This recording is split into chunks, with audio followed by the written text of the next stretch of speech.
താൻ പൊക്കോ, I am fine. അല്ല, ഗസ്റ്റിനൊപ്പം ഉണ്ടാവണമെന്നാണ് സർ. ഐ മീൻ എനിക്ക് വേണമെന്ന് നിർബന്ധമില്ല. എനിക്ക് നിർബന്ധം ഉണ്ടായിട്ടല്ല സർ. ഓ, താൻ ഏത് ഏജൻസിന്നാ? സോ ഈ റിസപ്ഷൻ കമ്മിറ്റിയിലേക്ക് ആളയക്കുമ്പോൾ കുറച്ചുകൂടെ ബെറ്റർ ക്ലോത്ത്സ് തരാൻ പറയണം അവരോട്. ഭയങ്കര തടി തോന്നും. എന്താ ഏജൻസിയുടെ പേര്? ജാദൂഗർ. ജാദൂഗർ പേര് കേട്ടാലും അറിയാം. ചുമ്മാണോ ഇത്ര ചീപ്പ് ഔട്ട്ഫിറ്റ്സ് എംപ്ലോയീസിന് കൊടുക്കുന്നത്? എത്ര കാലമായി അവിടെ? കുറച്ചു നാളായി. കുറച്ചുകൂടെ ബെറ്റർ ഓപ്പർച്യൂണിറ്റീസ് നോക്കിയിടുക എനിക്ക്. You look smart.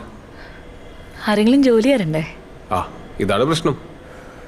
Negative attitude. നിധി കണ്ടെത്താൻ ചിലർ 99 തവണ കുഴിച്ചു നോക്കിയിട്ട് നിരാശപ്പെട്ടു പോകും. പിന്നാലെ വരുന്നവന് ഒറ്റ വെട്ടിനെ അത് കണ്ടെത്തുകയും ചെയ്യും, ഒരു ജോലിയും ചെയ്യാതെ. ഫാദറായിട്ട് ഉണ്ടാക്കി വെച്ച ബിസിനസ് ചില മക്കൾ ഏറ്റെടുക്കുന്ന പോലല്ലേ സർ?